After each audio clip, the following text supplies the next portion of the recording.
तो hello guys, कैसे आप सब लोग। मैं जब के लिए एक्सप्लेन करने वाला हूँ डीमन स्लेयर का सीजन 4 एपिसोड 8। तो चलिए स्टार्ट करते हैं।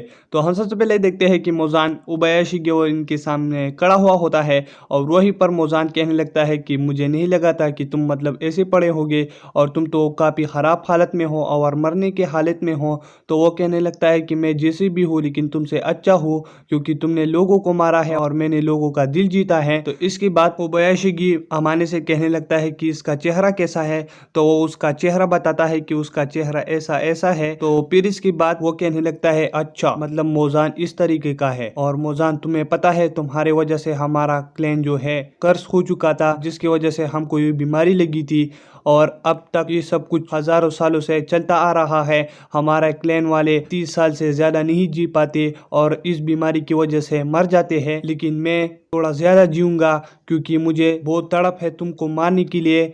अगर मैं तुमको नहीं मार सका लेकिन मेरे स्टूडेंट जो है वो तुमको मारेंगे क्योंकि वो मुझसे बहुत ज़्यादा प्यार करते हैं। और मोजान तुमने अब तक जिसको भी मारा है वो सारे लोग तुमको माफ नहीं करेंगे और वो तुमको मारने के लिए आएंगे। अगर तुम मुझको मारोगे तो इससे कुछ फर्क नहीं पड़ेगा, लेकिन जो लोग मुझसे प्यार करते हैं वो और ज़्यादा गुस्सा होंगे और तुम्हारी तरफ बढ़ेंगे। लेकिन अगर हमने तुमको मार दिया तो इसकी वजह से सारे डीमंस मर जाएंगे, जिसकी वजह से मोजान बहुत ज़्यादा गुस्सा हो जाता है और फिर वो उसे कहने लगता है कि तुम मरने के लिए तैयार हो। और इसके बाद हम देखते हैं कि सारे हशीरा को ये खबर पहुंच जाती है और वो बढ़ते हैं ओबशा की मेंशन की तरफ क्योंकि वो बायाशी को बचाना चाहते हैं। और इसके बाद हम फ्लैशबैक की कहानी को देखते हैं जहाँ पर सारे हाशिरास होते हैं और वो बैठकर बातें कर रहे होते हैं। तो वहीं पर सानिमी कहने लगता है कि मतलब उबायाशिगी के साथ हम 2 या 3 हाशिरा क्यों नहीं रुकते उसकी हिफाजत के लिए। तो स्टोन हाशिरा कहने लगता है कि हम ये नहीं कर सकते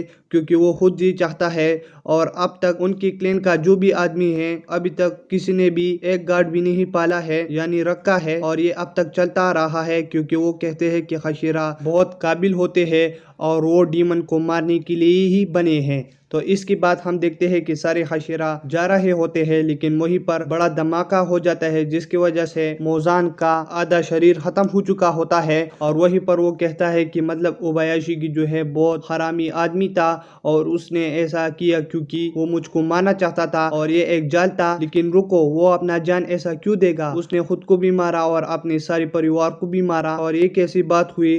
तो इसके बाद वो कहने लगता है कि इसने विस्टीरिया फ्लावर की टुकड़े भी रखे थे जिसकी वजह से मेरा रिजेनरेशन जो है स्लो हो जाए, लेकिन फिर भी मैं खुद को रिजेनरेट करूं और जल्द से जल्द यहीं से निकलूं। लेकिन तब हम देखते हैं कि वहीं पर बहुत सारे गोले मोजान के इर्द गिर्द होते हैं और वो पड़ जाते हैं जिसकी वजह से उसे नुकीले कांटे बनकर उसके शरीर में घुस जाते हैं जिसकी वजह से वो हिल नहीं पाता।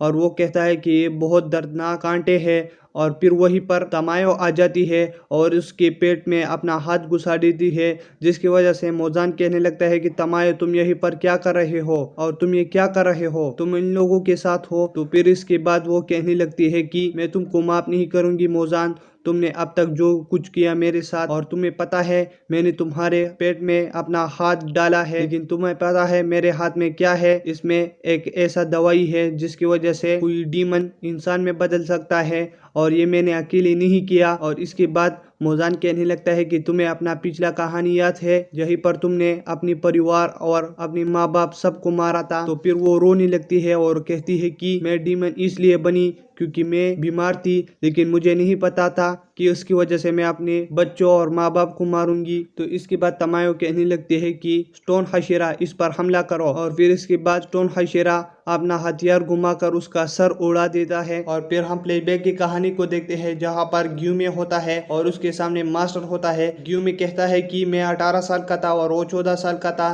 लेकिन उसकी बिहेवियर से लगता था कि मतलब ये एक ओल्ड आदमी है और इसके पास बहुत ज़्यादा अकल है। तो इसके बाद मास्टर कहने लगता है कि तुम एक अच्छे आदमी हो और मुझे नहीं लगता कि तुम किसी को मार सकते हो। तो ग्यूमे कहने लगता है कि हमारा मास्टर ऐसे टाइम में ऐसे अल्फाज बोलता था जो कि तुम सुनना चाहते थे। तो इसके बाद मास्टर ग्यूमे से कहने लगता है कि तुम मुझे चारे की तरह यूज करोगे जब मोजान यहीं पर आएगा। तो वो कहने लगता है कि मतलब तुमको कैसे पता है कि वो आएगा यहीं पर। तो वो कहने लगता है कि मेरी ये इंट्यूशन है। तो ग्यूमे कहने लगता है कि मैंने लोगों से सुना था इसके पास एक ऐसा पावर है जिसकी वजह से ये फ्यूचर को देख सकता है और इसकी स्ट्रेटेजी सही निकली। और इसके बाद मास्टर कहने लगता है कि बाकी हशीरा से मैं ये नहीं कह सकता क्योंकि वो मुझे प्यारे की तरह यूज नहीं करेंगे, लेकिन तुम हो जो कि मेरा कहना मानोगे। तो इसके बाद हम देखते हैं कि ग्यूमे बहुत हैरानी से देख रहा होता है मोजान को और वहीं पर मोजान उस पर हमला कर देता है, लेकिन वो खुद को डिफेंस कर लेता है। और इसके बाद वो सारे हशीरा वहीं पर आ जाते हैं और ग्यूमे उसे कहने लगता है कि ये मोजान है और तुम इसका सर भी उड़ाओगे तो कुछ नहीं होगा। तो इसकी वजह से हम इसको सुबह तक रखेंगे क्योंकि सन जो है जो इसको मार सकता है।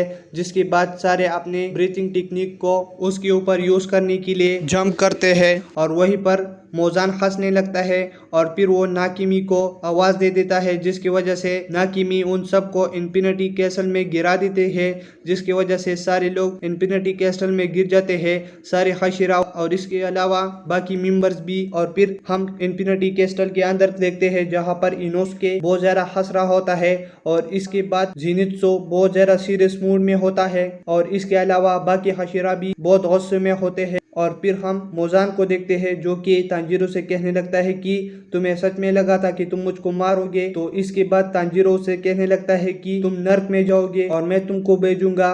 तो इसके बाद मोजान कहने लगता है कि अगर तुम कर सकते हो तो करो। और यहीं पर ये सीजन खत्म हो जाता है। तब तक के लिए अगर आप मेरे चैनल पर नहीं हो तो मेरे चैनल को सब्सक्राइब करें और वीडियो देखने के लिए थैंक्स।